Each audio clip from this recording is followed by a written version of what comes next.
En Radio Ágape presentamos Cristo en las Escrituras, junto al pastor Rubén Chacón.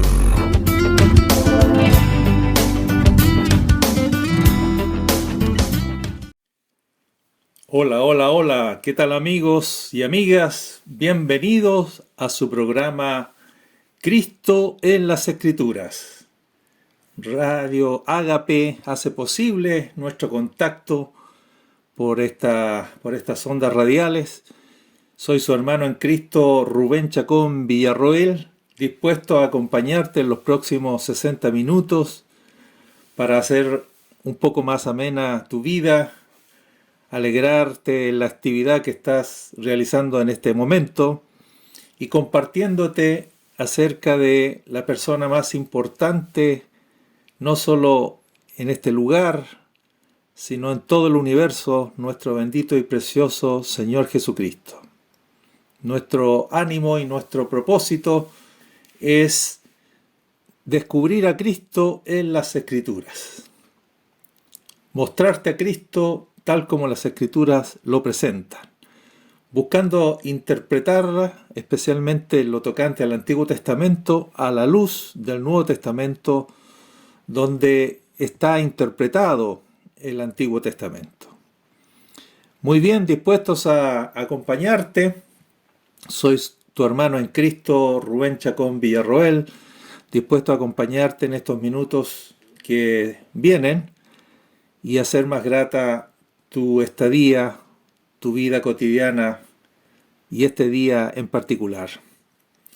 Vamos a orar, como no es nuestra costumbre, pidiendo a nuestro Padre lo que expresa en una hermosa canción nuestra hermana Marcela Gándara, donde en una oración cantada le dice al Padre, al Señor Jesucristo: dame tus ojos.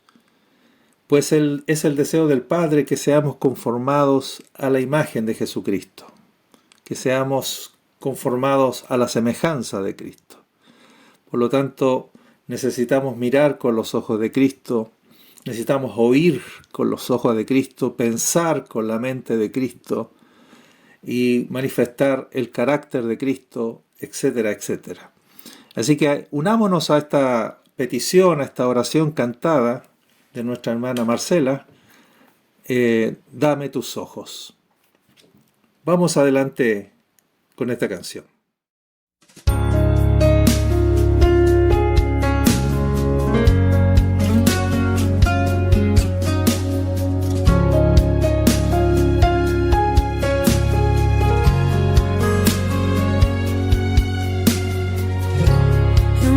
Tus ojos quiero ver, dame tus palabras, quiero hablar, dame tu parecer, dame tus pies, yo quiero ir, dame tus deseos para sentir, dame tu parecer.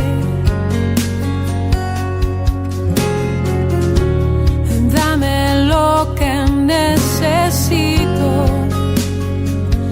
para ser como tú. Dame tu voz, dame tu aliento, toma mi tiempo, es para ti. Dame el camino que debo seguir, dame tus sueños, tus anhelos, tus pensamientos, tu sentir, dame tu vida para vivir. Déjame ver lo que tú ves, dame de tu gracia, tu poder, dame tu corazón, Señor. Déjame ver para ser cambiado por tu amor, dame tu corazón, dame lo que necesito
En el programa anterior estuvimos considerando el segundo relato de la creación y precisamente destacábamos que en ese relato el hombre fue creado para el árbol de la vida y que Jesucristo es ese árbol de la vida que nos puede dar su vida para vivir la vida en esta tierra de la manera como Él la vivió. Dame tu vida para vivir como tú viviste aquí en la tierra. Ese tiene que ser nuestra oración, nuestro anhelo, nuestra meta en esta vida. ¿Te pareces a Jesucristo más que ayer? Ese es el desafío. Y debes parecerte a Cristo hoy menos que mañana, porque mañana deberás parecerte a Cristo más que hoy.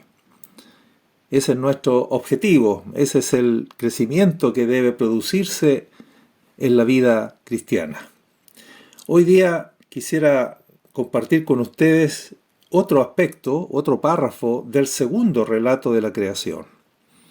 Vamos a permanecer un poco más en el capítulo 2 de Génesis para considerar otro aspecto.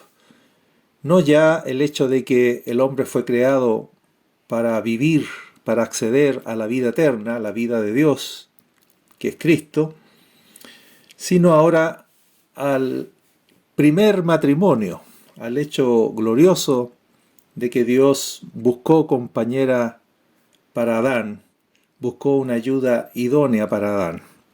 Así que vamos a leer en el capítulo 2, a partir del versículo 18 hasta el versículo 25 de Génesis capítulo 2, segundo relato de la creación. Dice así: Y dijo Jehová Dios, no es bueno que el hombre esté solo, le haré ayuda idónea para él. Jehová Dios formó pues de la tierra toda bestia del campo y toda ave de los cielos, y las trajo a Adán para que viese cómo las había de llamar.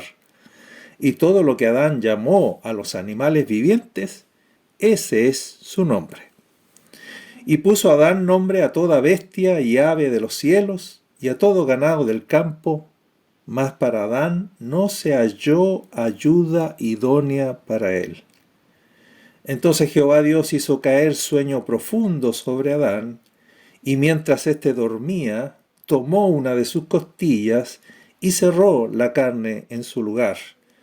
Y de la costilla que Jehová Dios tomó del hombre, hizo una mujer y la trajo al hombre. Dijo entonces Adán: esto es ahora hueso de mis huesos y carne de mi carne. Esta será llamada varona porque del varón fue tomada. Por tanto, dejará el hombre a su padre y a su madre y se unirá a su mujer y serán una sola carne. Y estaban ambos desnudos, Adán y su mujer, y no se avergonzaban.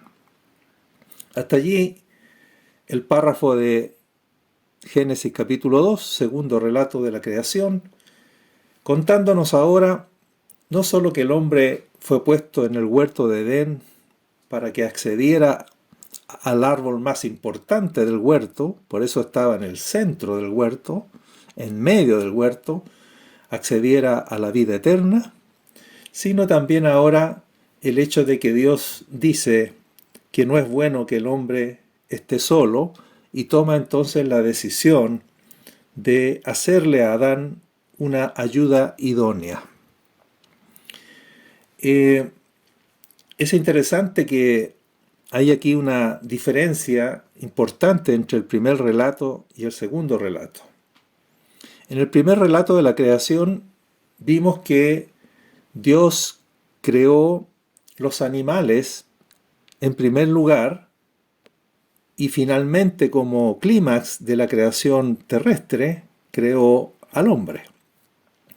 Sin embargo, acá el hombre está creado primero, y cuando Dios busca ayuda idónea para el varón, para Adán, entonces recién relata la creación animal, ¿no? Dice que Dios formó de la tierra toda bestia del campo, toda ave de los cielos, y las trajo a Adán para que viese cómo las había de llamar. Y el resultado de ese orden, donde aparecen los animales y las aves formadas después del hombre, está relatada acá en un enfoque diferente, como explicación o como para demostración de que Dios no encontró ayuda idónea para Adán ni en los animales ni en las aves. Lo cual pretende enfatizar entonces de que el hombre necesitaba una compañía, una compañera que estuviera al mismo nivel de él, que fuera de su mismo estatus creacional. Esto viene a confirmar entonces que aun cuando hay 4 formas de vida en el universo, de vida creada, y dijimos que hay un tremendo abismo entre cada una de esas formas de vida creada, así se confirma aquí, ¿no? Por muy gloriosa que sea la creación animal, ya sea animales o aves o peces, no hay ninguna posibilidad de poner ninguna de esas creaciones a la altura de la creación humana. El ser humano es una criatura única y especial dentro de las criaturas terrestres, y por lo tanto este relato pretende justamente destacar la tremenda diferencia entre la creación humana y cualquier otra creación de seres vivientes terrenales. Entonces termina ese relato diciendo: mas para Adán no se halló ayuda idónea para él. Es decir, que si Dios iba a tener que sacar una ayuda idónea para Adán, tendría que hacerlo del mismo estatus creacional de Adán. Y efectivamente eso es lo que dice el relato que hemos leído. Dice el versículo 21, entonces Jehová Dios hizo caer sueño profundo sobre Adán. En una especie de quirófano celestial, Adán recibió una anestesia que le permitió dormirse, y entonces Dios, mientras dormía, tomó una de sus costillas, cerró la carne en su lugar, como una correcta y completa operación quirúrgica, y de la costilla que Jehová Dios tomó del hombre, hizo una mujer y la trajo al hombre. Es decir, de la misma naturaleza de Adán, ¿no? De una porción de Adán, de una parte de Adán, Dios tomó y formó una mujer para el hombre, calificada como una ayuda idónea. La palabra ayuda pretende entonces decir que es una compañera, un complemento para el hombre. Idóneo quiere decir capacitado, a la altura del varón, ¿no? Del mismo nivel, de la misma calidad, de la misma cualidad. De tal manera que el hombre recibe una ayuda capacitada, capaz, con todas las competencias necesarias para acompañar a Adán en esta tarea y en esta misión que tiene por delante. Y la trajo al hombre, y entonces Adán dijo: esto es ahora hueso de mis huesos y carne de mi carne. Esta será, por esta razón, será llamada varona. Fíjense ustedes que en el idioma hebreo, cuando dice que del varón fue tomada, la palabra hebrea para varón es ish, y entonces dice, puesto que fue tomada del ish, será llamada isha, que sería el femenino de la palabra ish en hebreo. Por lo tanto, la Reina Valera pretende mantener esa similitud de términos, y entonces dice: como fue tomada del varón, será llamada varona.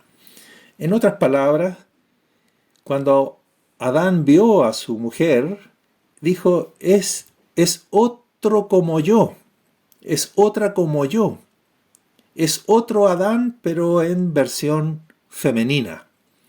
Es mi coigual, ¿no? Es otro ser que corresponde de manera perfecta y plena a lo que yo soy. Esta será llamada varona, es hueso de mi hueso y carne de mi carne. Es mi otro yo, pero en versión femenina. Bendito sea el Señor, ¿no? Qué preciosa concepción y descripción del matrimonio. Entonces, en la versión NBI Internacional, dice que cuando Dios trajo a Adán la mujer, él exclamó así: esta sí es hueso de mi hueso y carne de mi carne. Recuerden que no se encontró en las otras criaturas terrestres ninguna que fuera ayuda idónea para Adán. Pero cuando Dios trae a la mujer, entonces ahora sí exclama: esta sí es hueso de mis huesos.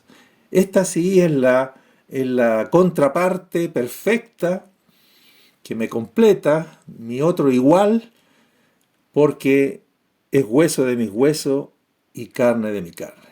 Así que será llamada Ichá, será llamada varona.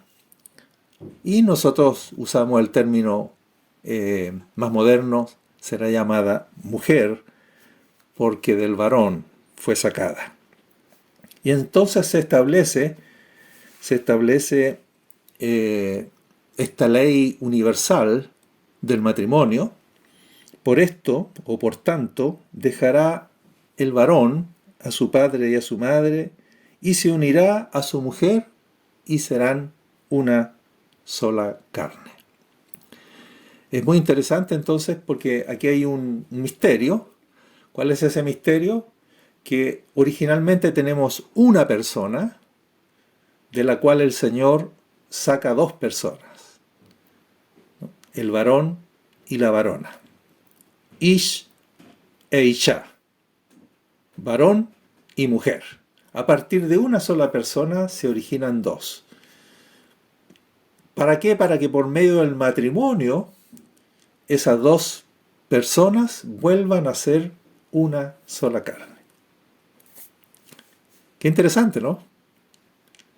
De uno salieron dos, para que esos dos, por medio del pacto matrimonial, lleguen a ser nuevamente una sola carne. Pero una sola carne entre dos iguales, solo que uno es de género masculino y el otro es de género femenino. Ese es el relato, así en una primera lectura, de esta creación de la mujer. Ahora en el segundo relato. El primer relato dice que varón y hembra los creó, pero acá tenemos el relato mismo de cómo se produjo la creación de la mujer y cómo Dios estableció entonces que por medio del vínculo matrimonial se unan y se hagan una sola carne. Muy bien, ese es el relato histórico, el relato correcto, literal, verdadero. No estamos leyendo fábulas ni cuentos, sino historia. Pero sin embargo, necesitamos comprender algunas cosas un poquito más profundas a la luz del Nuevo Testamento. Y la pregunta que tenemos que hacernos en el día de hoy es, ¿esto es una figura plástica, una hermosa escena, ¿no?, descrita, que nosotros podemos imaginar perfectamente en nuestra mente? Pero ¿será esto alguna figura, alguna ilustración, alguna parábola de algo más profundo? ¿De algo que Dios de alguna manera está aquí en este relato anticipando como una realidad futura es algo que, además de historia, es algo profético que se está anunciando aquí. Ese es nuestro objetivo, no solo comprender que aquí hay historia, sino también que aquí hay tipología, que aquí también hay ilustración, hay profecía respecto de un acontecimiento muy importante. Quisiera recordarles algo que dijimos en nuestros primeros programas, que Romanos 5:14 dice que Adán es figura del que había de venir. O sea que cuando miramos aquí a Adán, y especialmente en esta escena que estamos relatando hoy día, en nuestro programa de hoy, necesitamos pensar que Adán es figura del que había de venir, o sea, figura de nuestro Señor Jesucristo. Por lo tanto, pudiéramos pensar entonces que Adán acá representa de alguna manera al Señor Jesucristo y que Eva representa a la esposa que el propio Cristo se está preparando, ¿no? A la mujer, a la novia, que él mismo se está preparando para contraer matrimonio con ella. Pero esto tenemos que confirmarlo a la luz del Nuevo Testamento. Como hemos dicho, no queremos hablar desde la filosofía, no queremos hablar de Cristo desde la teología, sino que queremos hablar de Cristo desde la Escritura. Por lo tanto, necesitamos mirar en el Nuevo Testamento si es posible hacer un paralelo, si es posible hacer una comparación entre Adán y Eva y Cristo y la Iglesia. Entonces voy a invitarles a que miremos en Efesios capítulo 5. Vamos entonces al Nuevo Testamento, como es nuestro esquema habitual, tratar de interpretar el Antiguo Testamento a la luz del Nuevo, a la luz de la interpretación que hace el Nuevo Testamento del Antiguo. Y entonces quiero invitarlos a mirar Efesios capítulo 5 desde el versículo 21. Efesios capítulo 5, 21. Es muy interesante porque este es el texto por excelencia que escribió Pablo para mostrarnos el propósito y el sentido más profundo del matrimonio. Y entonces él comienza en Efesios 5:22 diciendo: las casadas estén sujetas a sus propios maridos como al Señor, y la razón que da para instruir a las casadas es que el marido es cabeza de la mujer. Pero atención, este es el elemento que debe llamarnos la atención. Dice, es cabeza de la mujer así como Cristo es cabeza de la iglesia. O sea que el marido no es cabeza de la mujer como a él le parezca o como se le ocurra, sino que él es cabeza de la mujer así como Cristo es cabeza de la iglesia. ¿Y qué es lo interesante? Que Pablo está entonces fundando los roles del matrimonio, del varón y la mujer en el matrimonio, pero a la luz de la relación entre Cristo y la iglesia. Eso es lo novedoso, eso es lo hermoso y lo extraordinario de lo que está haciendo Pablo. Entonces está diciendo la razón por la cual el marido es cabeza de la mujer es porque Cristo es cabeza de la iglesia. Desde allí que está tomando entonces el modelo es Cristo y la iglesia para el matrimonio, y desde allí está fundando los roles de cada uno de los cónyuges en el matrimonio. Entonces dice, así como Cristo es cabeza de la iglesia, la cual es su cuerpo, y Él es su Salvador. Entonces, el marido es cabeza de la mujer, así como Cristo es cabeza de la iglesia, pero la iglesia es su cuerpo. Preguntémonos entonces, ¿cuándo se produjo esta unidad entre Cristo y la iglesia? Como para decir que Cristo es la cabeza y la iglesia es el cuerpo. Y el marido entonces es cabeza de su mujer, así como Cristo es cabeza de la iglesia, la cual es su cuerpo y Él es su Salvador. Pregunto entonces, ¿es que acaso la mujer es como es como el cuerpo del marido y que por lo tanto él es cabeza de su mujer porque su esposa es su cuerpo? Veamos. Así que como la iglesia está sujeta a Cristo, así también las casadas los estén a sus maridos en todo. Maridos, dice ahora, amen, amad a vuestras mujeres, así como Cristo amó a la iglesia. No es que el marido tenga que amar a su esposa como le parezca, como mejor pueda, sino tienes que amarla como Cristo amó a la iglesia. ¿Y cómo amó Cristo a la iglesia? La amó, dice, entregándose a sí mismo por ella. Se entregó a sí mismo por ella, para santificarla, habiéndola purificado en el lavamiento del agua por la palabra, a fin de presentársela a sí mismo una iglesia gloriosa, que no tuviese mancha, ni arruga, ni cosa semejante, sino que fuese santa y sin mancha. Ahí está el modelo para los maridos, el modelo de amor. Debemos amar a nuestras esposas como Cristo amó a la iglesia y se entregó a sí mismo por ella, para hacerla una iglesia gloriosa, sin mancha y sin arruga, sino que fuese santa y sin mancha. Bueno, así también los maridos deben amar a sus mujeres como a sus mismos cuerpos.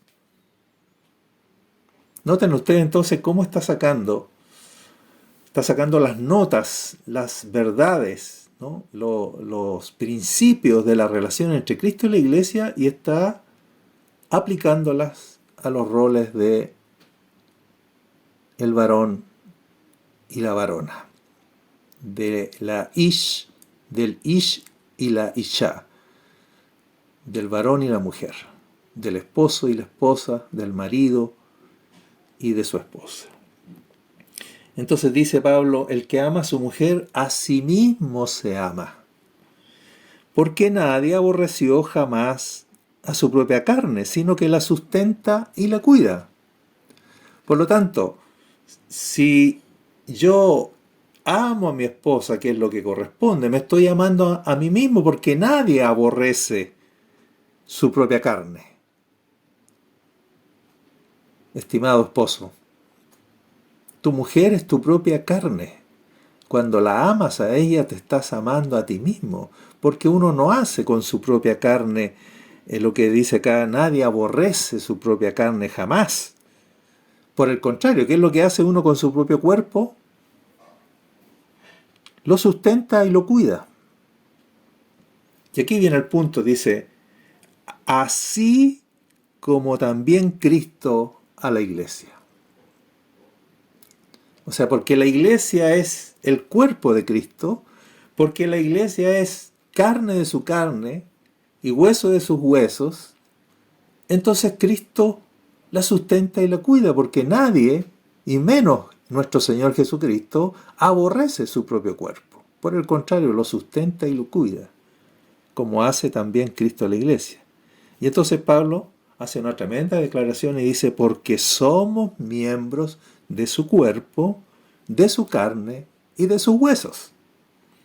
Por eso el Señor te ama. Él es tu cabeza porque tú eres su cuerpo. Y porque Él es tu cabeza, Él te cuida, te sustenta y es tu Salvador.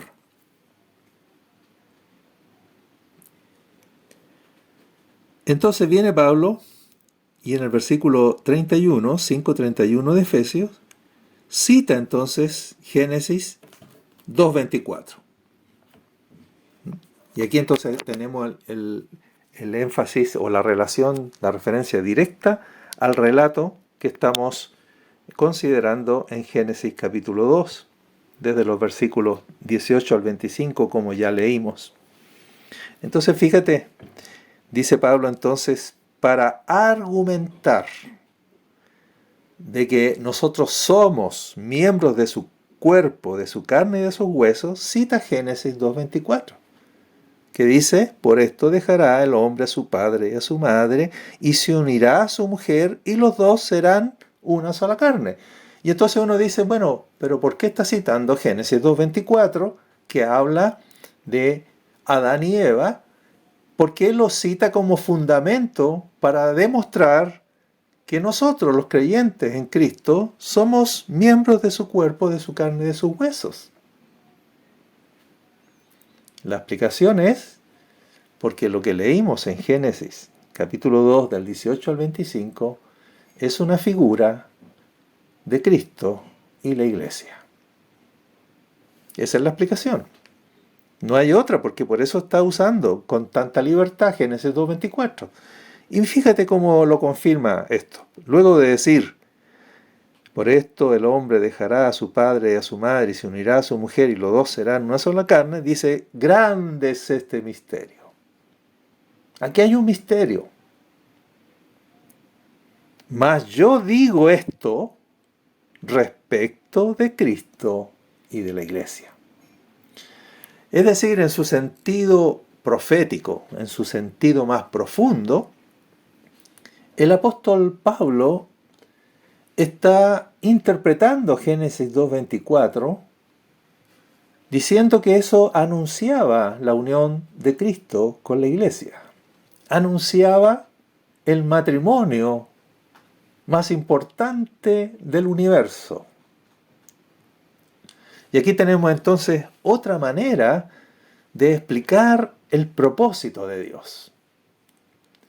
Hemos visto varias maneras como los dos relatos creacionales del Génesis nos han ido mostrando y revelando que Dios dijo, hagamos al hombre a nuestra imagen conforme a nuestra semejanza. Que Dios dijo, crea al hombre y lo pone en el huerto para acceder al árbol de la vida eterna. Otra manera de contarnos el propósito. Pero aquí tenemos otra. Dios el Padre quiere una esposa para su Hijo. El propósito de Dios incluye el concepto de familia, porque el Padre quiere llevar muchos hijos a la gloria y quiere que su hermano, que era unigénito y que ahora sea primogénito entre muchos hermanos. El concepto de familia de Dios está dentro del propósito de Dios. Pero ahora aparece otro enfoque completamente también real y verdadero, y es que el padre quiere una esposa para su hijo. No es bueno que su hijo esté solo, no solo que tenga hermanos en una familia, sino que tenga también una esposa. Así que vistos individualmente, los hijos de Dios somos hermanos de Jesucristo, pero vistos corporativamente, nosotros somos el cuerpo de Cristo. Fuimos creados para formar el cuerpo de Cristo.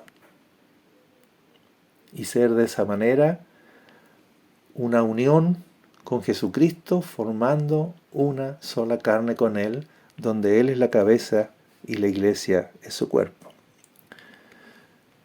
Seguramente que no es casualidad que la iglesia sea femenino, de género femenino. La iglesia, casada con el Cristo, ¿no? Unida con el Cristo. Así que Pablo dice, este misterio es grande, pero yo lo digo respecto de Cristo y de la iglesia. Por lo tanto, lo que tenemos en Génesis 2, 18 al 25 es una lectura más profunda que nos lleva al sentido pleno del texto. No termina con lo histórico, sino que trasciende y se proyecta a lo profético, para que entendamos entonces que Génesis 2:24 estaba hablando de Cristo y de la iglesia, de la unión entre Cristo y la iglesia, del cual entonces los cuales se constituyen en el modelo de matrimonio para todos los matrimonios de la tierra, de todas las épocas y de todos los tiempos. Los maridos tenemos que ser como Cristo y nuestras esposas tienen que ser como la iglesia. Así que grande es este misterio, pero Pablo lo dice respecto de Cristo y de la iglesia. Entonces uno puede indagar un poco más en el relato de Génesis 2, 18 al 25, y vimos que para que Dios pudiera formar a la mujer, tuvo que hacer caer en sueño profundo a Adán. Y mientras éste estaba en ese sueño profundo, Dios tomó una parte de Adán. No necesitamos discutir si era costilla o no, no es relevante para lo que estamos hablando. Pero la pregunta es, ¿qué podría significar ese sueño profundo? ¿Qué podría estar anunciando? Y entonces les pregunto, ¿será forzar mucho la Escritura pensar que ese sueño profundo representa a Cristo muriendo en la cruz del Calvario? Y que entonces fue en ese momento, mientras el Señor moría en la cruz del Calvario, mientras el Señor experimentaba ese sueño profundo de la muerte, que nuestro bendito Padre tomó una parte de Cristo, tomó de los elementos de Cristo para formar su iglesia. La iglesia no puede existir sin la cruz. La iglesia es el resultado de la cruz. No podemos hablar de la iglesia sin pasar primero por la cruz, por la muerte de nuestro Señor, sin pasar primero por la redención de nuestro Señor, que es lo único que hace posible que personas pecadores como nosotros pudiésemos ingresar a un estado nuevo, a una nueva creación. Sin redención no hay iglesia, sin la muerte de Cristo no hay iglesia, sin ese sueño profundo de Cristo en la cruz del Calvario, el sueño profundo de la muerte, no hay iglesia.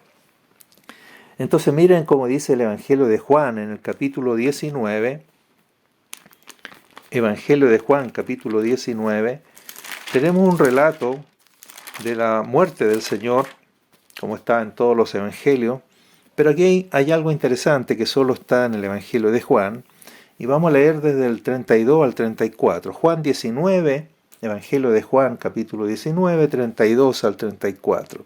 Y dice, vinieron pues los soldados y quebraron las piernas al primero, el primero de los que estaban crucificados con Cristo a la izquierda y a la derecha del Señor, y asimismo al otro que había sido crucificado con él, también le quebraron las piernas, que era una manera de apurar su muerte.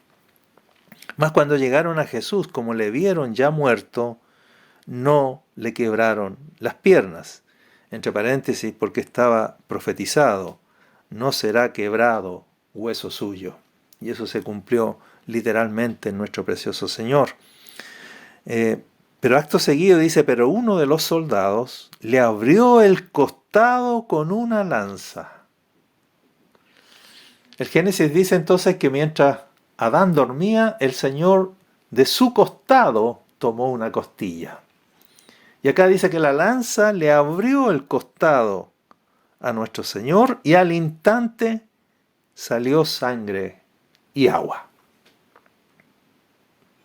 Es como si el Padre hubiese sacado del costado traspasado de Jesús en la cruz del Calvario, hubiese sacado sangre y agua, que son los elementos que hablan de nuestra redención, que son los elementos que hablan de nuestra purificación, de nuestra expiación, de nuestra salvación.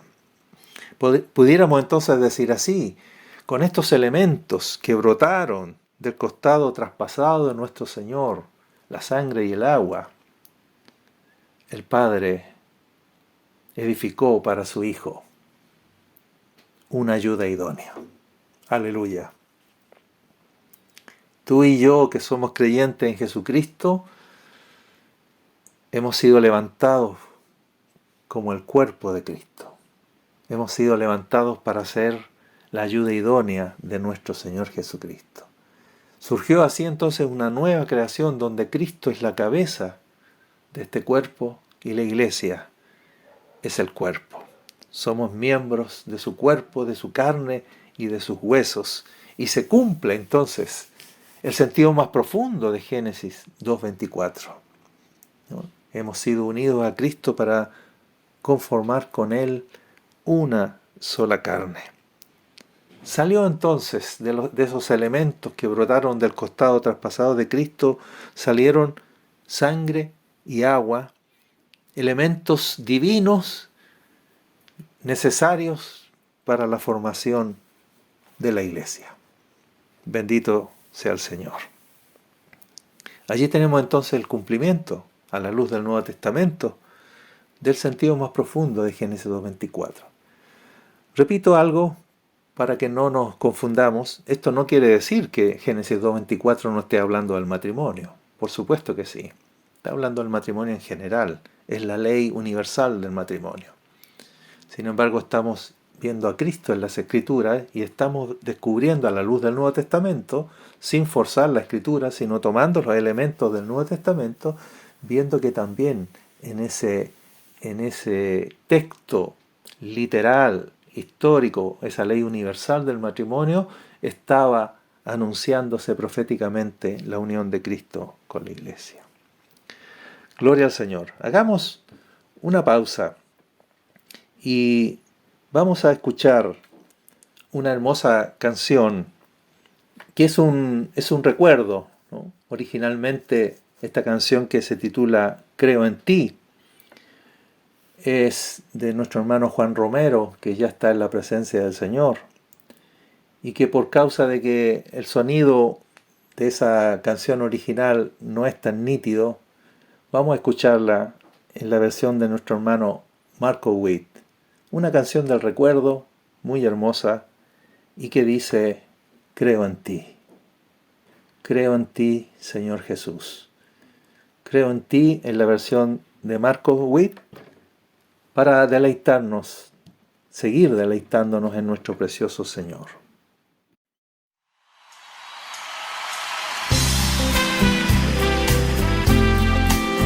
Juan Romero es un prolífico compositor que nos ha dejado tantas melodías tan hermosas como esta, que dice así: creo en ti, como creo en el sol,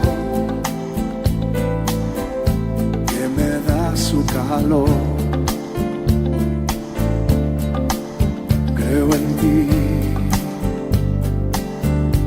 oh bendito Jesús, pues me das tu amor. Creo en ti, porque si no creyera, mi alma huérfana fuera, y en mi vida no habría ni la luz ni el amor. Creo en ti, a pesar de las dudas y a pesar de la ciencia y a pesar de mí mismo. Creo en ti, si mi fe languidece cuando casi se extingue. Oh Jesús, creo en ti, creo en ti, aunque otros te nieguen y cual réprobos vivan.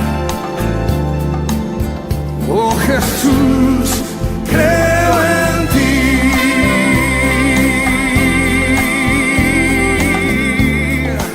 ¿Alguien aquí cree en Jesús?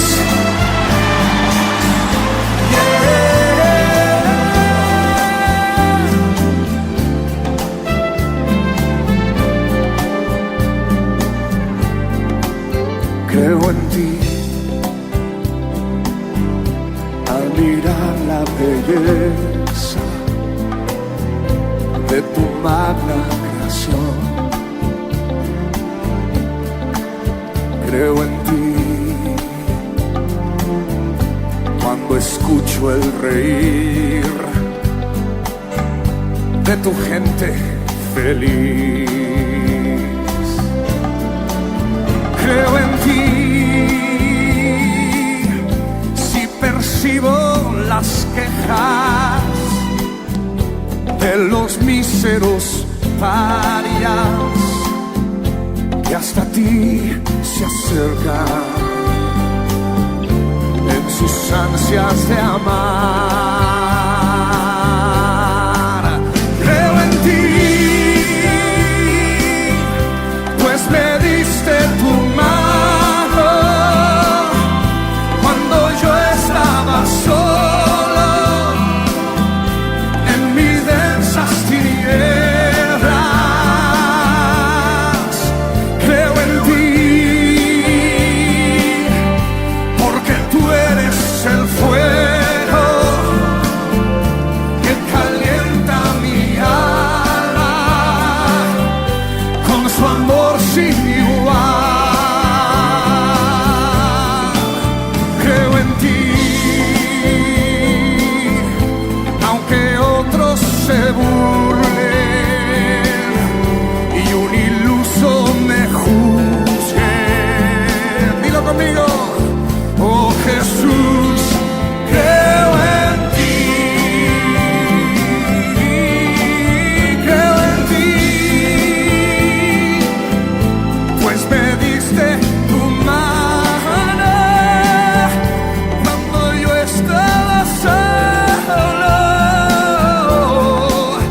Oh Jesús, creo en ti.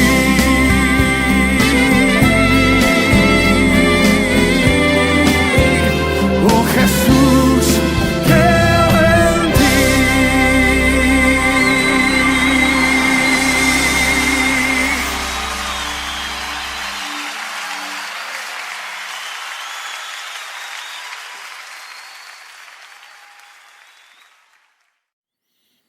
Ya estamos de regreso para nuestro último bloque de este programa con la canción Creo en ti, aprovechando de hacer un homenaje a nuestro hermano Juan Romero, recordando que estimada es a los ojos del Señor la partida de sus santos.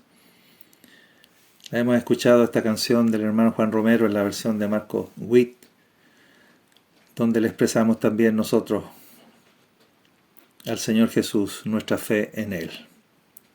Bendito sea el Señor. Estábamos comentando entonces el segundo relato de la creación en lo concerniente a la creación de la mujer y cómo ella fue diseñada para ser ayuda idónea del varón y que para que pudiera cumplir con esa cualidad tenía que ser tomada del mismo varón, tenía que tener la misma naturaleza del varón. Digamos entonces que la mujer es igual al varón en dignidad, es igual al varón en honor y en valor. La diferencia de roles no significa en ningún caso menoscabo para la mujer con respecto al varón. El Señor nos ilumine en esto, nos conceda su gracia para aprender de este modelo precioso que es Cristo y la Iglesia, y desde allí entonces los maridos y las esposas aprendamos a funcionar de acuerdo al modelo perfecto, Cristo y la Iglesia.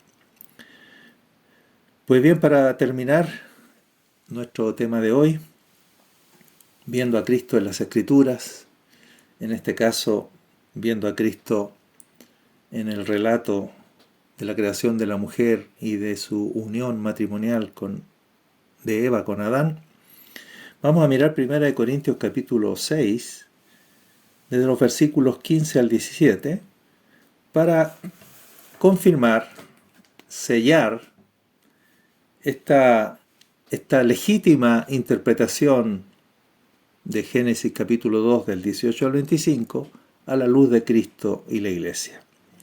Dice Pablo escribiendo a los Corintios en el capítulo 6 versículos 15 al 17, primera carta de Pablo a los Corintios, capítulo 6, versículos 15 al 17,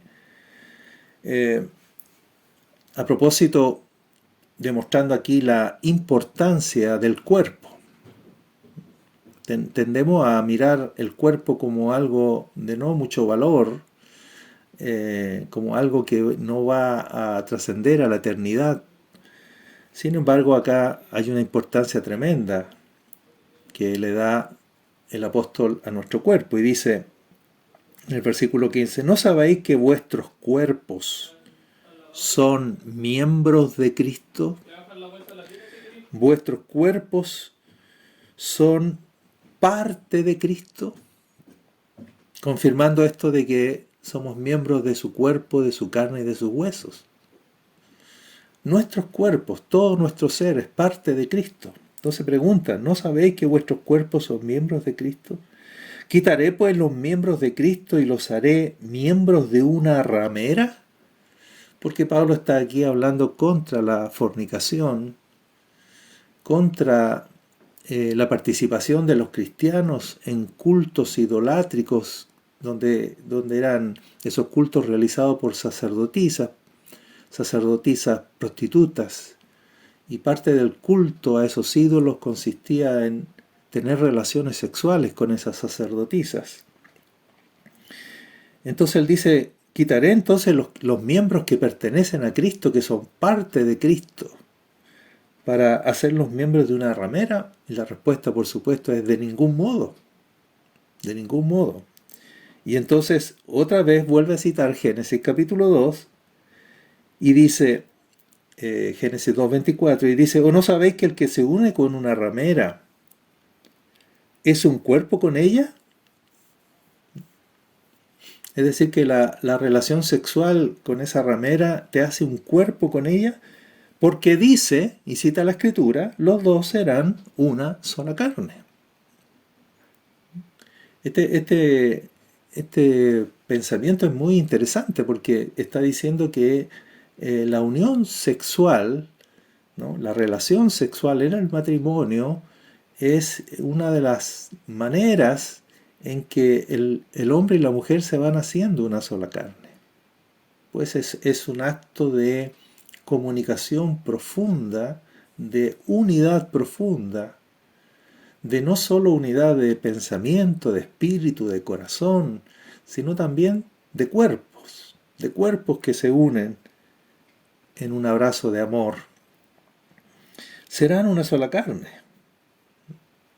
Si tú llegas entonces a cometer ese tipo de fornicación, ¿no? Estás tomando los miembros de Cristo y haciéndote una sola carne con alguien que no es Cristo. No tienes derecho a hacer eso. Tu cuerpo es miembro de Cristo, ya tiene dueño, ya pertenece, ya hay una unión, es una parte de Cristo. Y entonces dice, pero, versículo 17, y esto es lo que quiero resaltar, pero el que se une al Señor, un espíritu es con Él. ¿Qué está tratando de decir aquí Pablo? Está diciendo que la unión entre un hombre y una mujer mediante el vínculo del matrimonio es una unión de la carne. En cambio, la unión con Cristo es de una índole todavía más superior, todavía más noble y todavía más sublime, porque es unión de espíritu. No es unión de carne, es unión de espíritu. El que se une al Señor, un espíritu es con Él. Por eso mismo que este matrimonio es eterno, por eso mismo que este matrimonio que el Padre ha concertado entre Cristo y la Iglesia es un matrimonio eterno, porque es unión de espíritu, no es solo unión de carne que termina con la muerte. Así que dice, ten en consideración no solo que tus cuerpos son miembros de Cristo y que por lo tanto no tienes derecho de hacerte una sola carne con una sacerdotisa prostituta, sino que tienes que saber que tu unión con Cristo te ha hecho un espíritu con Él. No hay No hay vínculo más profundo que el espiritual, que la unión de espíritus. Mucho más profundo que el de la carne. Y tú eres un espíritu con el Señor. Y cuando dice el que se une al Señor, está ese verbo unir allí, es el mismo verbo que se usa para la unión matrimonial. Es como si dijera el que se casa con Cristo. El que se casa con Cristo es un espíritu con Él. Es un vínculo más profundo, eterno, indisoluble, irrompible. Aleluya, bendito sea el Señor. Así que este texto de Pablo también entonces está usando Génesis 2:24 para revelarnos entonces la clase de unión que tenemos con Cristo. ¿No? Es un vínculo más profundo que el del matrimonio entre un hombre y una mujer, ya que por medio de ese vínculo matrimonial se hacen una sola carne, pero nuestra unión con Cristo es una unión espiritual, eterna, definitiva e indisoluble. Bendito sea el Señor. Hemos llegado al final de nuestro programa. Espero que haya sido de utilidad y de edificación esta conversación y nos vemos en una próxima oportunidad. Chao. Benditos somos. En Radio Ágape hemos presentado Cristo en las Escrituras, junto al pastor Rubén Chacón.